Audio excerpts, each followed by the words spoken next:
오늘 말씀에 나오는 마르다의 상태는 어떻습니까? 마르다의 상태를 잘 표현하고 있는 그림이 있습니다.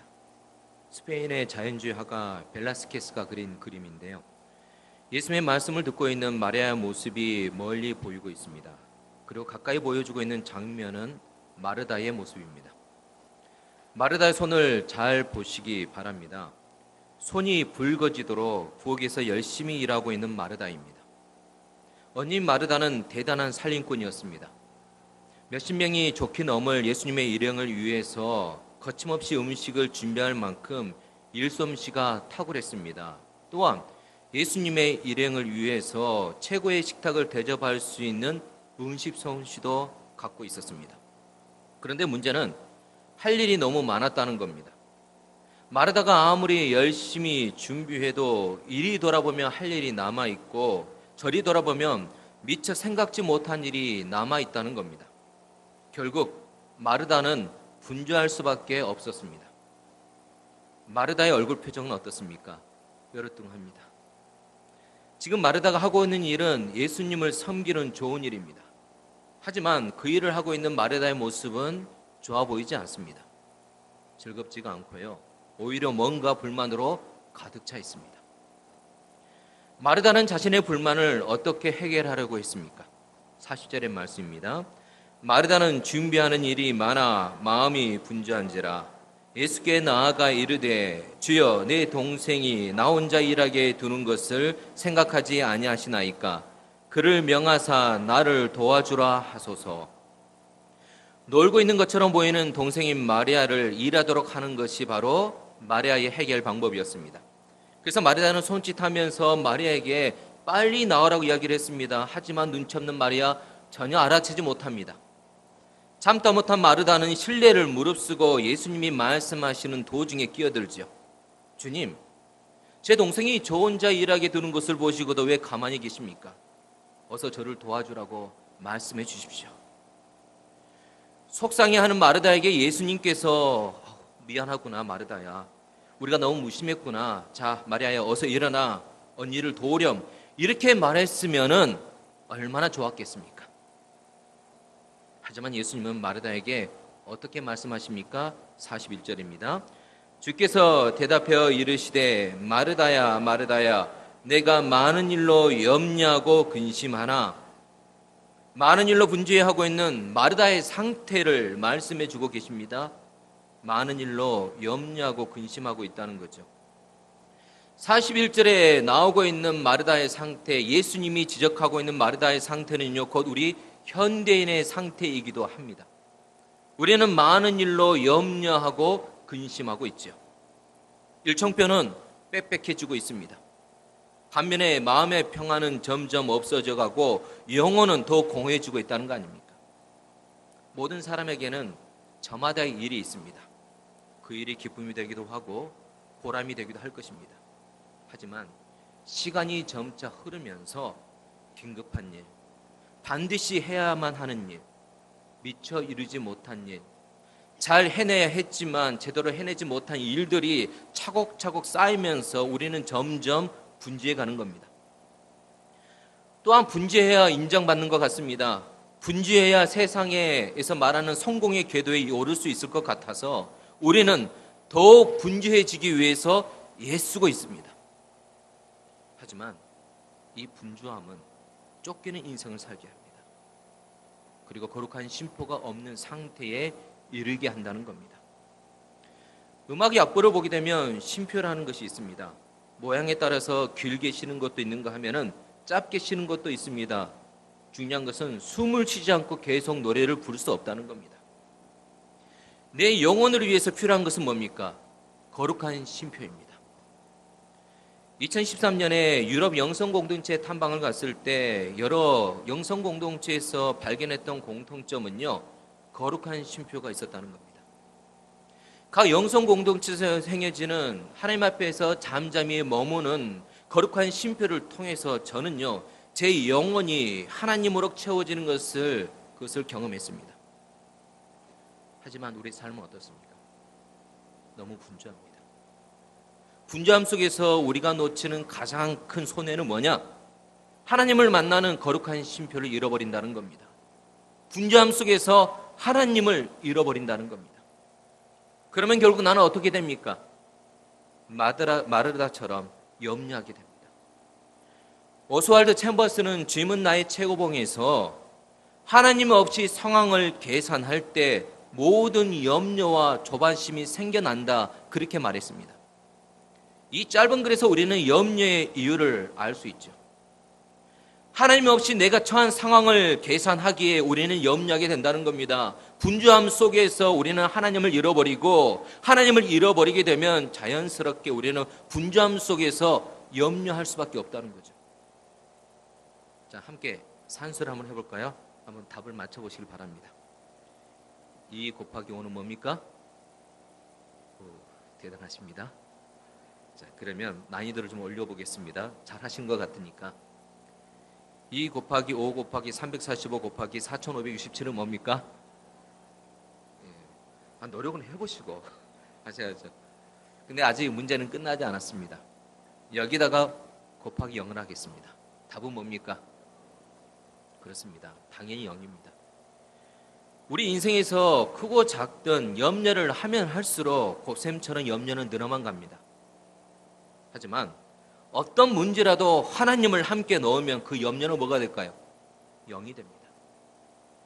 하지만 우리의 분주함은 하나님과 함께 하지 못합니다. 하나님을 잃어버리게 한다는 겁니다. 하나님 없이 내가 처한 상황을 계산하게 한다는 거죠. 그래서 아무리 좋은 일을 하고 있어도 그 일이 하나님의 일이라고 할지라도 하나님 없이 하다 보면 기쁨이 없고 염려하고 근심하게 되는 겁니다. 마르다에게는 분주함은 있으나 거룩한 쉼표가 없었습니다. 거룩한 쉼표가 없으니 결국 하나님과 함께하지 못했고 염려하고 근심하게 되었던 거죠. 우리가 살고 있는 이 세상을 마르다는 부엌에서의 한 장면으로 잘 담아내고 있습니다.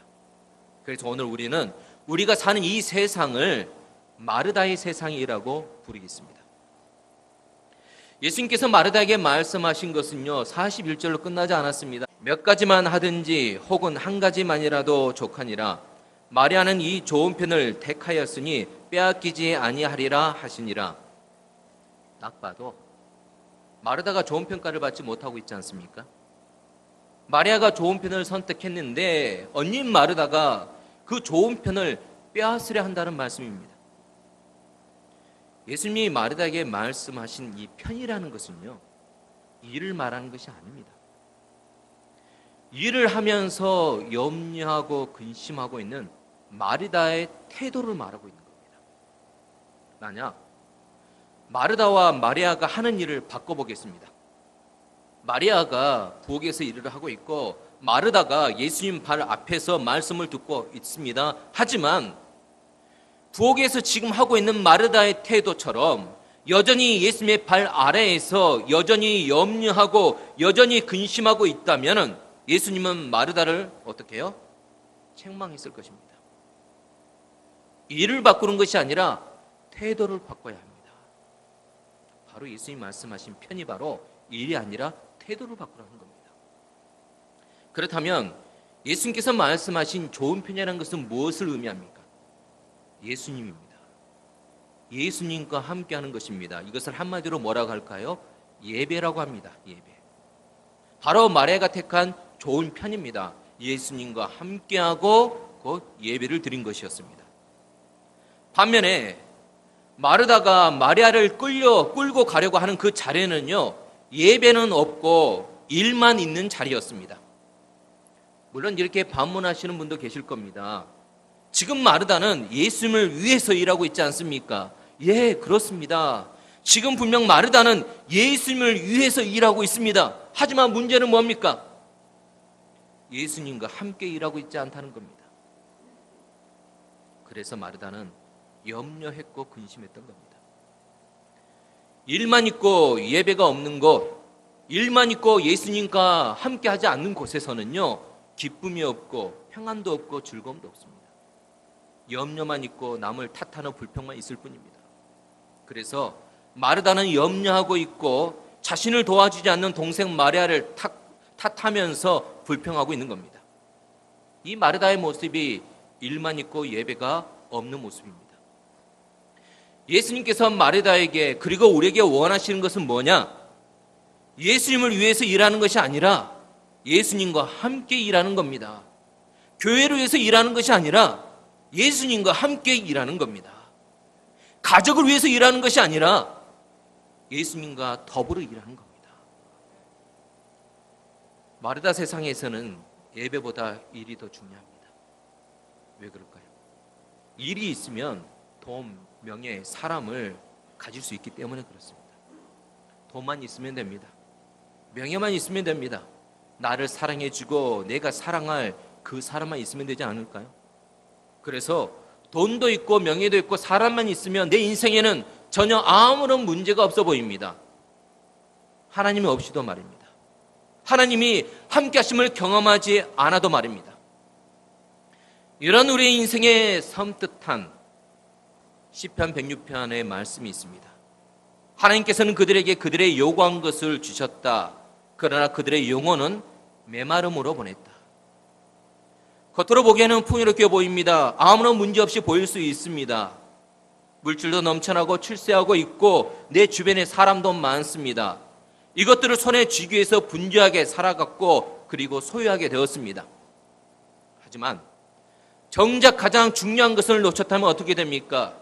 하나님을 놓쳤다면 우리는 어떻게 됩니까? 내 영혼은 메마름으로 보내게 된다는 겁니다. 분주함 속에서 염려하고 불평하면서 평안과 기쁨이 없는 삶을 살아가게 된다는 겁니다. 심지어 하나님의 일을 한다고 말하면서도 말입니다. 묻고 싶습니다. 하나님과 함께하고 계십니까? 하나님의 임재를 경험하고 계십니까? 예수님께서 마르다에게 묻고 있는 질문입니다. 나를 위해 수고하고 있지만 너의 수고와 섬김에 내가 함께하고 있느냐? 일하지 말라는 것이 아닙니다. 무조건 쉬라는 말도 아닙니다. 일하든지 쉬든지 그 안에 하나님과 함께하고 있느냐? 바로 이 질문입니다. 사랑하는 성도 여러분, 하나님과 함께하고 계십니까? 하나님의 임재를 경험하고 계십니까? 역시 같은 질문입니다. 어떻게 보면 이렇게 질문하는 것이 더 정직하리라고 생각합니다. 돈과 명예, 사람은 원하고 있지만 진정으로 하나님을 원하고 계십니까? 시편의 고백이 우리에게 있었으면 합니다. 하나님이여, 사슴이 시냇물을 찾기에 갈급한 같이 내 영혼이 주를 찾기에 갈급하나이다. 시편 기자는 다른 것을 원하지 않습니다. 오직 하나님만을 원하고 있습니다. 하나님 없이도 인생을 살 수 있겠습니까? 하나님을 모르는 사람들은 하나님 없이도 살 수 있습니다. 하지만 오늘 예배드리는 쿠무리케 성도들은 그렇게 살 수가 없습니다. 하나님을 조금이라도 경험했기 때문에 하나님 없이는 살 수 없는 인생이 된 겁니다. 그리스도인들은 하나님이 함께 하시는 그 은혜를 맛보았기 때문에 도저히 하나님 없이는 살 수 없는 인생인 겁니다. 하지만 우리는 마르다 세상 속에 살면서 자주 잊어버립니다. 일상의 분주함 때문에, 삶의 염려 때문에 하나님을 잊고 살 때가 너무 많다는 겁니다. 아무리 잊고 살아도 변하지 않는 진실이 뭔지 아십니까? 돈과 명예, 사람을 비롯한 어떤 종류의 성공도 하나님을 대신할 수 없다는 겁니다. 오늘 여러 성도님들께 던지는 질문은요, 여러분이 잘 살고 계신지를 묻는 것도 아닙니다. 행복한지를 질문하는 것도 아닙니다. 종교 생활을 열심히 하고 있는지를 묻는 것도 아닙니다. 질문 그대로입니다. 하나님과 함께 하고 계십니까? 하나님의 임재를 경험하고 계십니까? 옆에 분에게 같이 묻기를 원합니다. 하나님과 함께 하고 계십니까? 한 번 더요. 하나님의 임재를 경험하고 계십니까? 니콜라 에르망은 17세기 중반에 프랑스 로레인에서 태어났습니다. 그는 교육을 제대로 받지 못했기 때문에 군인이 되지 못했고 군인들 밑에서 심부름을 하면서 잠시 일하기도 했습니다. 그는 영적으로 눈을 뜨는 체험을 하게 되었고 그때부터 하나님의 임재 안에서 살아가는 것이 인생의 분명한 한 가지 목표가 되었습니다. 1666년 니콜라 에르망은요, 파리에 있는 카르멜 수도원에 들어가게 되었습니다. 그곳에서 그는 로렌스 형제라고 불리워졌습니다. 처음 수도원에 들어갔을 때 로렌스 형제는 하루 종일 기도하고 묵상하는 이 고상한 삶을 기대했습니다. 하지만 기도와는 달리 그는 요리하고 먹을 그릇을 깨끗이 치우고 설거지하는 일을 맡게 되었지요. 그런데 그 일은 아무도 하고 싶지 않은 일이었습니다. 그러나 일단 로렌스 형제는요, 하나님의 사랑 때문에 이 모든 것을 하기로 결심했고 기도하면서 모든 일에 최선을 다하겠다고 결심하게 됩니다. 그때부터 부엌에서의 섬김이 그에게 기쁨이 되었고 하나님께 더 가까이 나아가는 통로가 되었습니다. 그가 수도원 주방에서 감당해야 하는 산더미 같은 일들, 이를테면 젖이 닦기나 대형 후라이팬에 달걀을 붙이거나 그리고 바닥 훔치는 일을 하면서도 그는 하나님을 끊임없이 찬양하며 예배하는 법을 터득해 나갔습니다. 그는 정신적으로 일시중지 시간을 가지면서 그 시간에 잠시나마 하나님을 주목합니다. 하나님을 주목하면서 하나님께 찬양과 감사 기도를 몇 마디 드리고 나서 다시 계속해서 자신의 일을 했습니다. 로렌스 형제는 이런 거룩한 쉼표를 통해서 부엌에서 일상의 삶 속에서 하나님의 임재를 경험했던 겁니다. 수도원을 찾은 어느 방문객이 그에게 물었지요. 당신은 매일 부엌에서 청소하고 그릇을 씻고 음식 만드는 일만 하고 계시는데 그것 때문에 불평한 일은 없습니까? 그때 로렌스 형제는 이렇게 대답을 합니다. 나는 불평할 시간이 없습니다. 나는 음식을 만들면서 계속 기도합니다. 이 음식을 먹는 자에게 하나님의 평강으로 채우소서. 그리고 청소하면서는 이렇게 기도합니다. 하나님의 아름다운 동산을 더욱 아름답게 하여 주옵소서. 사람들은 그를 부엌의 성자라고 부릅니다. 로렌스 형제는 말합니다. 꼭 큰 일을 해야 할 필요는 없습니다. 나는 후라이팬에 작은 계란 하나라도 하나님을 사랑하는 마음으로 뒤집습니다. 그 일도 끝나고 더 할 일이 없으면은 나는 바닥에 엎드려 하나님을 경배합니다. 로렌스 형제는 이런 자세로 15년간 부엌에서 일했습니다. 사랑하는 성도 여러분, 교회 안에서만, 이 예배당 안에서만 하나님과 함께하는 것이 아닙니다. 나의 일터에서, 가정에서, 부엌에서, 내가 서 있는 그곳에서 하나님과 함께하는 삶을 살아야 되지 않겠습니까? 우리는 마르다의 세상에 살고 있습니다. 그렇기에 일을 하지 않을 수는 없습니다. 하고 싶은 일도 있고 하기 싫어도 어쩔 수 없이 하는 일도 있을 겁니다. 중요한 것은 어떤 일을 하든지 간에 주님과 함께하는 일이 되기를 원합니다. 언제나 나와 함께 하시는 주님을 생각하면서 주님께 기도하면서 일상의 삶을 살았으면 합니다. 교회 안에서만 주님이 나와 함께 하시는 것이 아니라 언제 어디서든지 주님이 나와 함께 하심을 기억하세요. 일터에서, 가정에서, 모든 만남에서, 일상에서 이루어지는 모든 일에서 주님과 함께 하시기를 원합니다. 바로 이것이 마르다의 세상에서 마리아의 영성으로 살아가기입니다.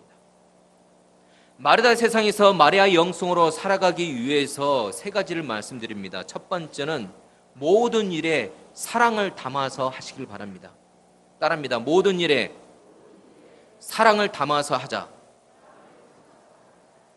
로렌스 형제는 어떤 상황 속에서도 미소를 잃지 않았습니다. 그리고 하나님이 함께 하심을 체험하면서 살았습니다. 언제나 행복한 그의 모습을 보고 사람들은 하나님의 사랑을 느꼈습니다. 굳은 일을 하는 그것을 보고, 하지만 그 안에서 행복해하며 미소 짓는 그의 모습을 보면서, 찬송하는 그의 모습을 보면서 사람들은 하나님의 사랑을 느꼈습니다.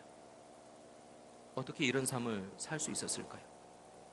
로렌스 형제가 밝힌 비결은 매우 단순했습니다. 모든 일에 사랑을 담아서 하는 것입니다. 주방에서 계란을 부칠 때에도, 길가에 쓰레기를 주울 때에도, 예배당을 청소할 때에도 언제나 사랑을 담아서 하는 겁니다. 사랑을 담는다면 무슨 일을 하더라도 주님이 함께 하심을 느낄 수 있습니다. 두 번째 함께 따라하겠습니다. 언제나 하나님을 생각하자. 로렌스 형제는 다음과 같은 고백을 했습니다. 당신이 식사할 때든지 친구와 함께 있을 때라도 당신의 마음을 하나님께 향하게 하십시오. 잠깐 하나님을 기억하는 것도 하나님께서 받으시기에 충분히 아름다운 것입니다. 당신은 크게 외칠 필요가 없습니다. 하나님 우리 생각보다 더 가까이 우리와 함께 계십니다. 사랑하는 성도 여러분, 하나님은 어디 계십니까? 하나님은 언제나 나와 함께 계십니다. 심지어 내 안에도 계십니다. 마르다의 세상 속에서 나와 함께 하신 하나님을 생각하는 이것이 바로 마리아의 영성입니다. 그리스도인의 삶에서 가장 중요하고 가장 필요한 훈련은 바로 언제나 하나님을 생각하는 것입니다. 내 삶 속에서 언제나 하나님을 생각할 수 있기를 원합니다. 세 번째 따라합니다. 거룩한 쉼표를 갖자. 영성가들은요, 하나님께 공간과 시간과 고요함을 드리라고 우리에게 촉구하고 있습니다. 분주함은 우리에게서 이것들을 빼앗아갑니다. 공간을 뺏어가고 시간을 뺏어가고 무엇보다도 분주함은 우리에게서 고요함을 빼앗아가 버립니다.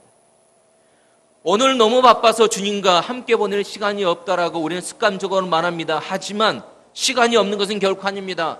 우리의 짝두리 시간을 모으게 되면 굉장히 많은 시간이 우리에게 남아도는 것을 발견하게 될 것입니다. 사랑하는 성도 여러분, 하루에 단 몇 분이라도 몇십 분이라도 충분히 낼 수 있는 그 시간을 통해서 거룩한 쉼표를 갖기를 원합니다. 내적인 평안함은 고요함 속에 있습니다. 우리는 항상 소음에 시달립니다. 심지어 스마트폰을 통해서 우리의 귀는 끊임없이 어때요? 소음과 분주함 속에서 살아가고 있습니다. 하지만 고요함 속을 찾아 들어갈 수 있기를 원합니다. 거룩한 쉼표를 찾아 들어갈 수 있기를 원합니다. 이 고요함 속에서 우리는 쉼을 얻고 하나님과 더 깊은 관계에 들어가게 됩니다. 하루에 단 몇십 분이라도 홀로 있는 고요함, 하나님께만 시간과 공간을 드리는 거룩한 쉼표를 가져보시길 바랍니다. 가만히 눈만 감고 계셔도 됩니다. 그러면서 그 시간에 하나님만 생각해 보시길 바랍니다. 고요함과 거룩한 쉼표를 통해서 나와 함께 하시는 하나님을 경험하게 될 것입니다. 기도하겠습니다. 임마누엘 주님, 분주함 속에서 함께 하시는 주님을 잃어버리지 않게 하여 주옵소서. 모든 일에 사랑을 담아하면서 주님이 함께 하심을 느끼게 하여 주옵소서. 언제나 하나님을 생각하면서 나와 가까이 계시는 주님을 경험하게 하여 주옵소서. 주님께만 시간과 공간을 드리는 거룩한 쉼표를 가지며 주님 안에서 평안과 쉼을 누리게 하여 주옵소서. 어느 때나 어느 곳에 있든지 주님 바라보며 주님과 함께 살아가는 복된 인생이 되게 하여 주옵소서. 예수 그리스도의 이름으로 기도드리옵나이다. 아멘.